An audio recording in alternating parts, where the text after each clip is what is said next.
इसमें हम पढ़ेंगे ऑस्मोटिक प्रेशर के बारे में, जो हमारी आखिरी कॉलिगेटिव प्रॉपर्टी होती है ऑस्मोटिक प्रेशर, जिसको हम पाई से डिनोट करते हैं। तो जब हमको ऑस्मोटिक प्रेशर समझना है तो ऑस्मोटिक प्रेशर समझने के पहले हमको समझना पड़ेगा ऑस्मोसिस क्या होता है। अगर हमको ऑस्मोसिस पता है जब भी हम ऑस्मोटिक प्रेशर देख पाएंगे।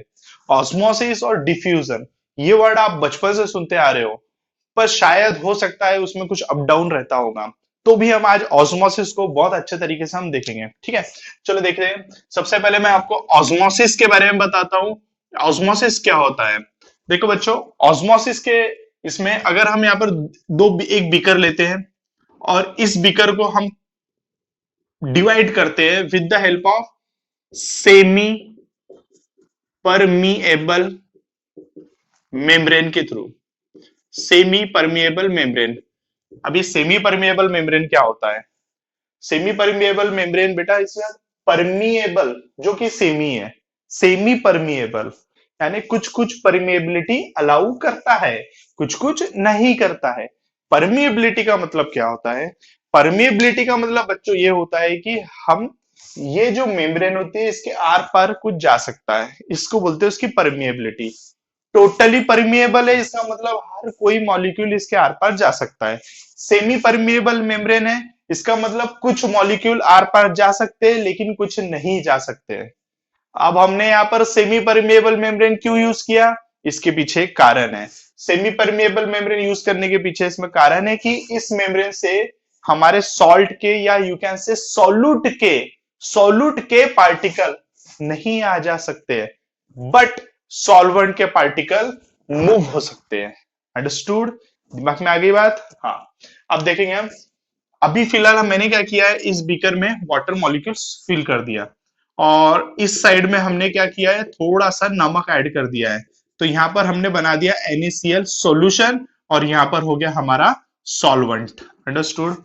यानी हमारे एक बीकर को हमने दो पार्ट में डिवाइड कर दिया है। तो बेटा अब ये जो दो पार्ट हो गए, दो पार्ट में से one part belongs to the solution part, other part belong to the solvent part. तो इस पार्ट में सॉल्वेंट और इस पार्ट में सॉल्यूशन। तो जिस पार्ट में सॉल्यूट ज्यादा होता है उसको बोलते हैं हाइपरटोनिक सॉल्यूशन। तो ये हो गया हाइपरटोनिक सॉल्यूशन और ये हो गया हाइपोटोनिक सॉल्यूशन। अंडरस्टूड? या यू कैन से ये हाई कंसेंट्रेशन वाला सॉल्यूशन हो गया, हाई कंसेंट्रेशन, और ये हो गया कैसा, लो कंसेंट्रेशन वाला एरिया हो गया। अंडरस्टूड? तो बेटा ऑस्मोसिस में क्या होता है? ऑस्मोसिस में क्या होता है, यहां का जो सॉल्वेंट मॉलिक्यूल है इस डायरेक्शन में मूव करेगा। तो दिस मूवमेंट, क्या बोल रहा हूं मैं, this movement of solvent, from hypotonic solution to hypertonic solution या low concentration area to high concentration area through semi permeable membrane. क्या बोला मैंने? Through semi permeable membrane is known as osmosis. तो ये वाटर का मूवमेंट यहां पर होगा, सॉल्वेंट का मूवमेंट होगा, इसको ऑस्मोसिस बोलते हैं। एक्चुअली क्या होता है, इसका वेपर प्रेशर ज्यादा होता है, इसका वेपर प्रेशर कम होता है। और एक और बात होता है, यहाँ पर हाई कंसंट्रेशन होता है, यहाँ पर हाई कंसंट्रेशन एरिया है, तो ये वाटर का मूवमेंट उस साइड में ज्यादा जाता है जिस साइड में कंसंट्रेशन ज्यादा होता है। और वो ये मूवमेंट जब तक होते जाएगा जब तक दोनों का कंसंट्रेशन सेम नहीं होगा। इसको बोलते हैं ऑस्मोसिस। ये मैंने ऑस्मोसिस के बारे में बताया।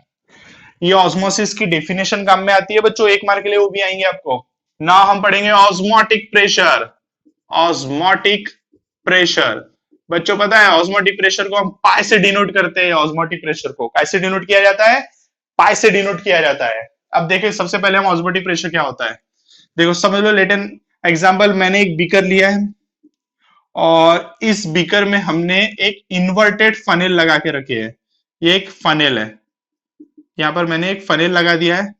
फनेल आप जानते हो अच्छे से, केमिस्ट्री के लेबोरेटरी में आपने फनेल देखा होगा, इस अच्छा खासा यूज भी किया होगा। तो ये इन्वर्टेड फनेल लगा के रखे हमने।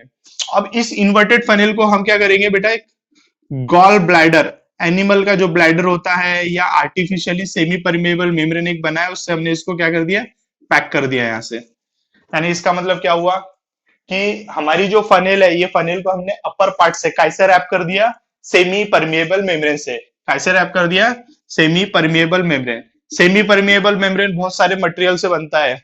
हमारी केमिस्ट्री आर्टिफिशियली इसको प्रिपेयर कर सकती है। एनिमल्स का जो ब्लैडर होता है, ब्लैडर के रूप में भी सेमी परमेबल मेम्ब्रेन यूज किया जाता है। तो सेमी परमेबल मेम्ब्रेन को मैंने शॉर्ट में लिखा SPM। अंडरस्टूड। यहां पर हमने क्या किया है बच्चों, यहां पर हमने लिया है एक बीकर लिया है और बीकर में पानी भरा है, और इस बीकर में हमने क्या कर दिया, थोड़ा सा सोलूट हमने इसमें डाल दिया, थोड़ा सा सोलूट डाल दिया। इस फनल के अंदर भी हमने बेटा बहुत सारा पानी और बहुत सारा सोलूट डाल के रखा है। तो फनल के अंदर का सॉल्यूशन कैसा हो गया, हाइपरटोनिक, क्योंकि यहाँ पर क्या है, सोलूट का रेशो ज्यादा है, और ये हो गया बेटा हाइपोटोनिक। ये कैसा हो गया, हाइपोटोनिक। अंडरस्टूड। तो ये एरिया हो गया हाइपोटोनिक सॉल्यूशन, और ये एरिया हो गया हाइपरटोनिक, यानी हाइपरटोनिक अंदर है। तो आप मुझे बताइए, अकॉर्डिंग टू ऑस्मोसिस वाटर का मूवमेंट कहाँ होना चाहिए। देखो मैंने बताया था आपको इस डायरेक्शन में होगा, यानी हाइपो से हाइपर की तरफ होगा। तो यस, वाटर का मूवमेंट अंदर के डायरेक्शन में होना चाहिए। यस, अंदर के डायरेक्शन में वाटर का मूवमेंट हो रहा है। वाटर का मूवमेंट होते जाएगा, तो यहाँ पर इसकी हाइट बढ़ते जाएंगी, बढ़ते जाएंगी, बढ़ते जाएंगी, बढ़ते जाएंगी। समझ में आया। इसका मतलब यही नहीं होगा कि हमेशा वाटर का मूवमेंट होते जाएगा और वो हाइट हाइट हाइट हाइट बहुत बड़ी हाइट हो जाएगी उसकी, ऐसा कभी नहीं होता है। देखो यहाँ पर जैसे जैसे बेटा यहाँ पर हाइट बढ़ते जा रही है, जैसे जैसे हाइट बढ़ते जाएंगी, वैसे वैसे ये वाटर भारी होते जाएगा और उसका पूरा प्रेशर डाउनवर्ड डायरेक्शन में लगेगा। जैसे आपने स्विमिंग पूल में महसूस किया होगा, कभी तैरा होगा, तो स्विमिंग पूल में आप जितने डेप्थ में जाते हो उतना ज्यादा ऊपर वाटर रहता है, आपके आपके बॉडी के ऊपर बहुत सारा वाटर रहता है, और वो वाटर प्रेशर एक्सर्ट करता है आपके बॉडी के ऊपर। तो अगर आप डीप सी में डाइव करते हो या आप स्विमिंग पूल में नीचे की तरफ अगर आप तैर रहे हो, तो you will feel more pressure, क्योंकि आपके बॉडी के ऊपर ज्यादा पानी होता है। वैसे ही यहाँ पर पानी का लेवल बढ़ते जा रहा है, तो ये ज्यादा पानी हो रहा है, ये नीचे की तरफ प्रेशर लगाएगा, और ये प्रेशर एक बार इतना हो जाएगा कि ये जो ऑस्मोसिस हो रहा है, ये ऑस्मोसिस को वो क्या कर देगा, स्टॉप कर देगा। तो the amount of pressure which is sufficient to stop the osmosis, which is sufficient to stop the osmosis, उसको बोलेंगे हम बच्चों ऑस्मोटिक प्रेशर। तो यहाँ पर एक समय ऐसा आएगा कि अच्छा खासा वाटर का हाइट हो जाएगा, और हाइट होने के बाद में ये क्या हो जाएगा, प्रेशर पूरा नीचे के नीचे लगेगा प्रेशर, और ये प्रेशर क्या करेगा ना, जो इनकमिंग वाटर है वो उस इनकमिंग वाटर को रोक देगा। अब इनकमिंग वाटर यानी वाटर अंदर जाएगा क्या, नहीं जा रहा। तो इस टाइम पे जो प्रेशर लग रहा है सॉल्यूशन एरिया से या हाइपरटोनिक सॉल्यूशन एरिया से, उस प्रेशर को हम क्या बोलेंगे बच्चों, ऑस्मोटिक प्रेशर बोलेंगे। क्या बोलेंगे हम उसको, ऑस्मोटिक प्रेशर। दिमाग में आ गई बातें, क्लियर है। तो ये हो गई भाई, किसकी बात हो गई है, ऑस्मोटिक प्रेशर की बात हो गई। तो यहां से तुम्हारे दिमाग में बात आ गई होंगी। अगर इफ हम क्या करते हैं, हाइपरटोनिक जो सॉल्यूशन है यानी अंदर फनेल के अंदर, इनसाइड फनेल, हम किसकी बात कर रहे हैं बेटा, इनसाइड फनेल, फनेल के अंदर मैं क्या करता हूं, सोल्यूट का कंसंट्रेशन इंक्रीज करता हूं। क्या कर रहा हूं मैं, सोल्यूट का कंसंट्रेशन इंक्रीज करता हूं, यानी मैंने जितना नमक डाला था अब उससे थोड़ा ज्यादा नमक डालूंगा। ज्यादा नमक डाल दिया मैंने, बताओ, ज्यादा नमक डाल दिया तो भाई ये जो वाटर मूव हो रहा है ये थोड़ा ज्यादा फास्ट मूव होगा फास्ट मूव। ये वाटर मॉलिक्यूल कैसा मूव होगा बेटा, थोड़ा फास्ट मूव होगा। फास्ट मूव होगा तो इतनी हाइट सफिशिएंट है क्या उसको रोकने के लिए, नहीं, थोड़ा ज्यादा प्रेशर लगेगा तो ये थोड़ी और हाइट बढ़ जाएंगी। हाइट बढ़ने के बाद इसका ज्यादा प्रेशर बनेगा, और जब जाके ये रुकेगा। यानी इनडायरेक्टली मैं एक बात कहता हूं कि अगर कंसंट्रेशन इंक्रीज हो रहा है तो ऑस्मोटिक प्रेशर भी ज्यादा लगेगा उसको रोकने के लिए, क्योंकि water will move faster as compared in the lower concentration case. Understood, दिमाग में आगे बातें। ये एक लॉ है, ये लॉ पहले हमारे सिलेबस में हुआ करता था, लेकिन इन प्रेजेंट सिलेबस में इस लॉ को हटा दिया गया है। वैसा ही एक लॉ है कि अगर आप टेम्परेचर इंक्रीज करते हो, अभी वाटर का पूरा टेम्परेचर है 20 डिग्री सेल्सियस, तो कुछ स्पीड से मॉलिक्यूल मूव होंगे। अगर इसी टेम्परेचर को हम 50 डिग्री सेल्सियस करते थे तो वाटर कैसा होगा बेटा, फास्ट मूव होगा। तो यानी टेम्परेचर इंक्रीज करोगे तो फास्ट मूव होगा, तो आपको ज्यादा ऑस्मोटिक प्रेशर रखेगा उसको रोकने के लिए। तो इसलिए यहाँ पर फिर से पाए क्या हो रहा है बच्चों, इंक्रीज हो रहा है। तो मेरी बात समझ में आई, मैंने क्या बताया आपको, मैंने जो भी बातें बताया बहुत छोटी छोटी बातें हैं। देखो ऑस्मोसिस क्या होता है मैंने आपको बताया। तो ऑस्मोसिस में क्या होता है, सॉल्वेंट मूव होता है, किधर मूव होता है, सॉल्यूशन एरिया में।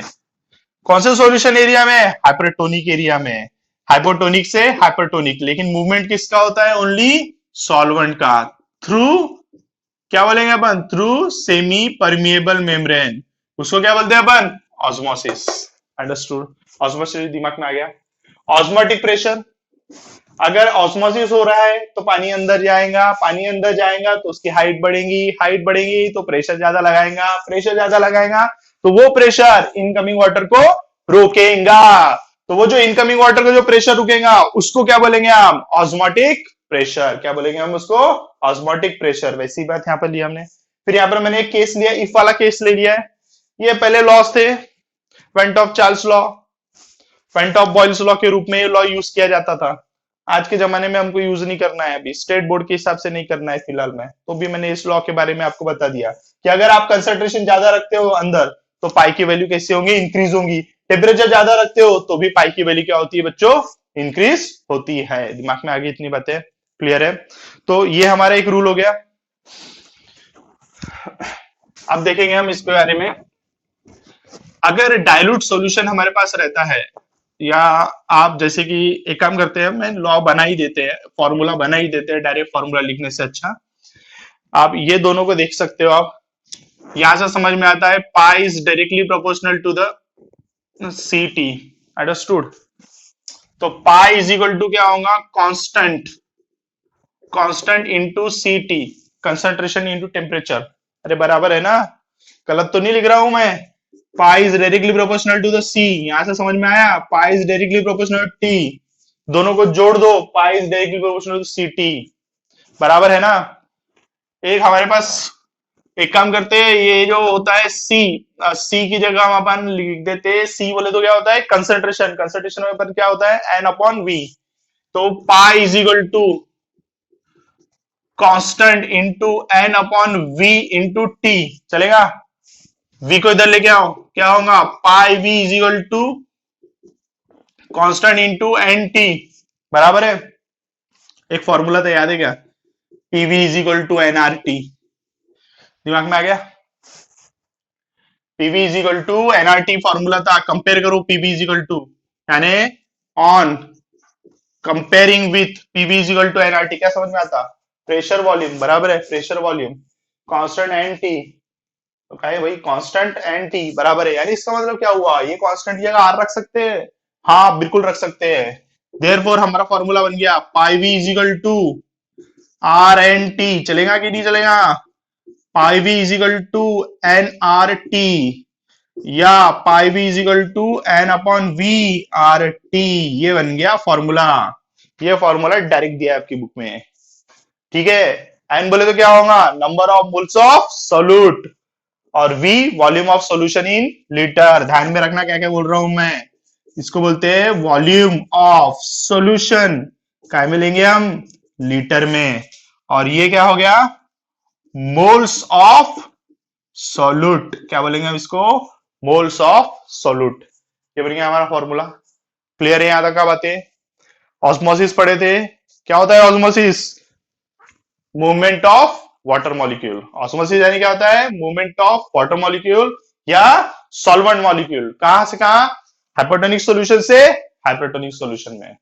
और फिर उसके बाद हमने देखे थे यहाँ पर कि अगर मूवमेंट होता है, पानी चढ़ेगा चढ़ेगा, फिर वो प्रेशर बनाएगा, वो प्रेशर जो रहता है वो हमारे ऑस्मोसिस को रोकेगा, तो उस प्रेशर को हम क्या बोलेंगे? Osmotic pressure. क्लियर है यहां तक का? तो इसके आगे हम देखते हैं बच्चों। अब जैसे कि हमारे पास एक फॉर्मूला डिराइव हो गया है, कौन सा फॉर्मूला है हमारा? Pi is equal to N upon V R T. तो since N is equal to क्या होता है? W2 upon M2, given mass of solute, molar mass of solute. 2 number solute के लिए, 1 नंबर सॉल्वेंट के लिए। तो कैसा बन जाएगा? Therefore pi is equal to W2 upon M2 RT, और इधर V ऑफ सॉल्यूशन, भाई V volume of solution in litre. Understood? दिमाग में आ गया? देखो भाई, हम क्या बोलते हैं? ऑस्मोटिक प्रेशर कॉलिगेटिव प्रॉपर्टी है। मैंने स्टार्टिंग में बताया, क्या बताया? ऑस्मोटिक प्रेशर कॉलिगेटिव प्रॉपर्टी क्यों है? अरे कॉलिगेटिव प्रॉपर्टी किसको बोलते हैं? कॉलिगेटिव प्रॉपर्टी बोले तो वो जिसकी वैल्यू किसके ऊपर डिपेंड होती है? नंबर ऑफ सोल्यूट पार्टिकल या अमाउंट ऑफ सोल्यूट पार्टिकल। देखो पाई, ऑस्मोटिक प्रेशर W क्या होता है?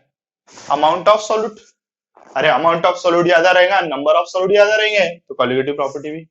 तो ये है ना रिलेशन, ये रिलेशन बता रहा है कि ये कॉलिगेटिव प्रॉपर्टी है। समझ में आया कि नहीं आया? क्लियर है यहाँ तक का? दिमाग में आ गई बातें? कोई परेशानी नहीं है? चलो ठीक है।